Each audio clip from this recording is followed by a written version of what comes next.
Welcome to the Buccaneers Observer. This is Ralph Phillips. I'm Molly Bay. And there we go. That's it. That's it. Time We're to wrap done. it up. All right. This is kind of the day after. It's the day after the day after. We had a birthday dinner last night, and we were just too full. Yeah.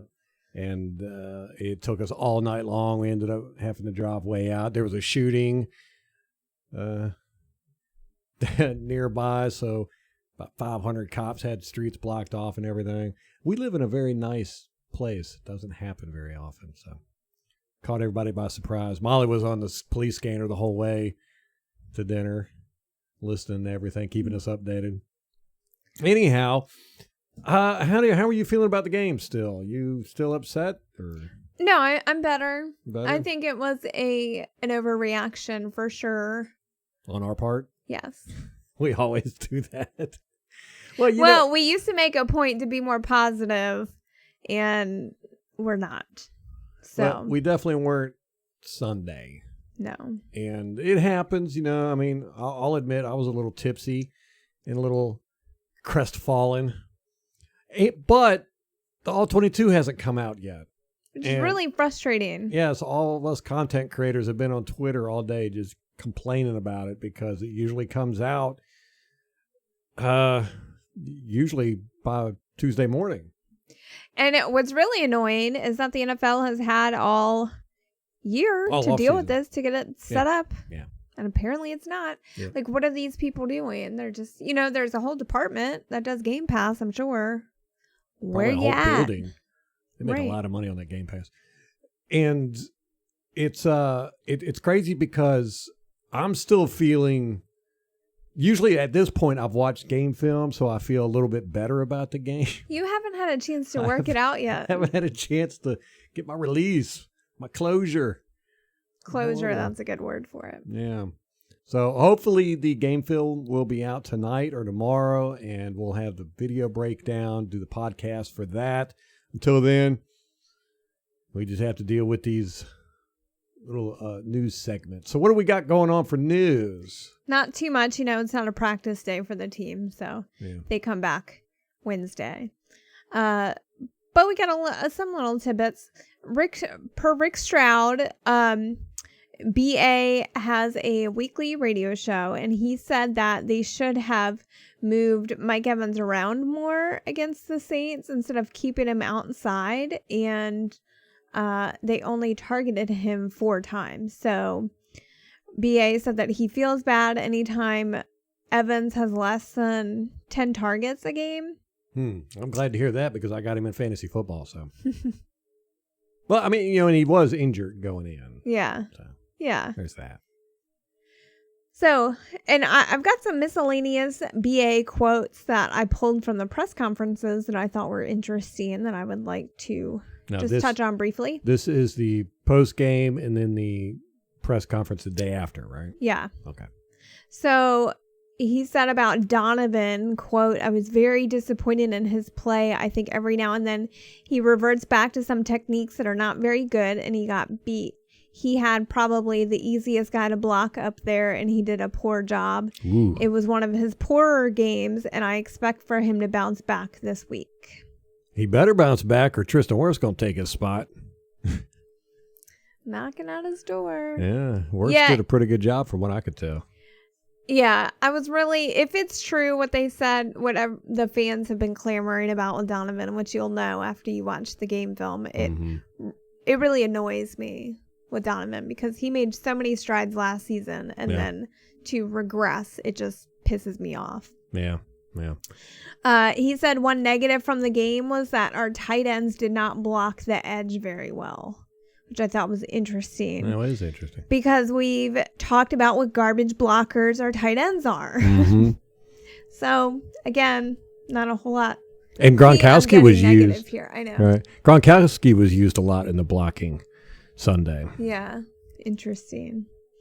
On the one interception that they asked him initially if it was Mike's fault, and then he said, no, it was Tom's fault. because he said that Tom misread the defense. Mm-hmm. And then he had a chance to go look at it, and it was Mike's fault. He said, okay. It wasn't cover 2, it was quarters coverage, and Mike should have been splitting and going down the middle and never stopping. Okay. So that was not on Tom. He threw Tom under the bus for that one. Which was surprising, and the sports world did get up in a kind of a kerfuffle over that. I heard about that. I hadn't seen it, but I listened to the Rick Stroud podcast today, and he was talking about it because apparently Bill Belichick never did that to Tom Brady. No. Ever. And so for BA to come out and say it was... And it's really out of character for BA. He usually protects his quarterbacks. Oh, yeah. How often last season did he run cover for Jameis? It was basically every time until the end of the season. And, but then again, it's kind of a good thing, too, because it's letting everybody in the locker room know, hey, I'm not going to treat him with kid gloves. I don't know. I think Bruce Arians was just as upset as we were over that loss. Maybe. I would have probably said the same thing if I was on a press conference. Right. And sometimes BA doesn't have a filter when he should. Right. Yeah. I don't know. I like it. At times. I don't think it's all the time, but I do think sometimes he lets things slip that he shouldn't. Right. Like it probably comes out and he's thinking, ooh, I shouldn't have done that. Yep. So those were the quotes I found notable. Per Greg Allman, this week's protected practice squad players are kicker Greg Joseph again, cornerback Mazzy Wilkins, wide receiver Cyril Grayson, and linebacker Chappelle Russell. So no it's all the same except for Josh Rosen, which is interesting. But I wonder if they're just not too worried about Josh getting re-signed by someone else, or... I don't know. The Saints have not designated anybody protected last week or this week. They don't care. They got their team. That's what happens when you're good for years. You just get to keep building on it. Yes. Saints Cameron Jordan, after the game, was asked how it felt playing without fans in the crowd, and he said it felt like he was playing at Tampa Bay. He loves to talk shit at Tampa Bay. It was a good one. Like in every way. Yeah. Yes. The jersey sales for this weekend, the numbers are in. Tom Brady blew out everybody else. Cam Newton was second. Ugh. Then it was Kansas City quarterback Mahomes. And then it was Bosa, San Francisco 49ers. Interesting. Yeah. Antoine Winfield Jr. graded out as the 4th best rookie for week 1, according to Pro Football Focus. So take that for what you want. I just mentioned it because it's something good. There we go. Yes. Oh, another.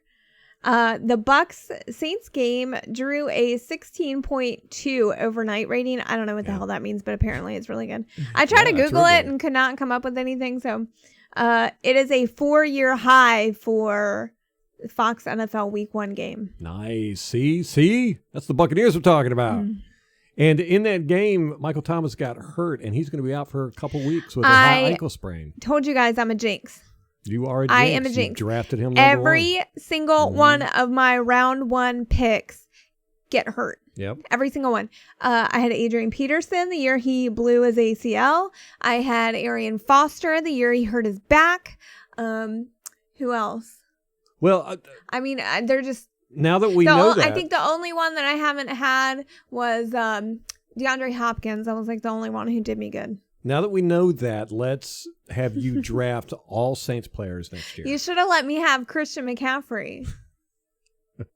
Speaking of which, we play them this Sunday. Which I'm not worried about him. 1 p.m. Ooh, we do get a 1 o'clock game. 1 o'clock game. Yes. One of the very few ones we have this year. Awesome. Tom Brady might be having to look for a new house soon. Derek Jeter put up his $29 million mansion for sale. Why doesn't Tom Brady just buy it? Good question. He doesn't like it. I don't know. He might. Yeah. Who knows? Maybe he needs to put down some roots into Tampa because I know. Renting, you're kind of like, is he going to be leaving soon? I wonder how many creeps like Jennaline who will go tour the house just they can like sniff his sock drawer. I'm just kidding. Just kidding.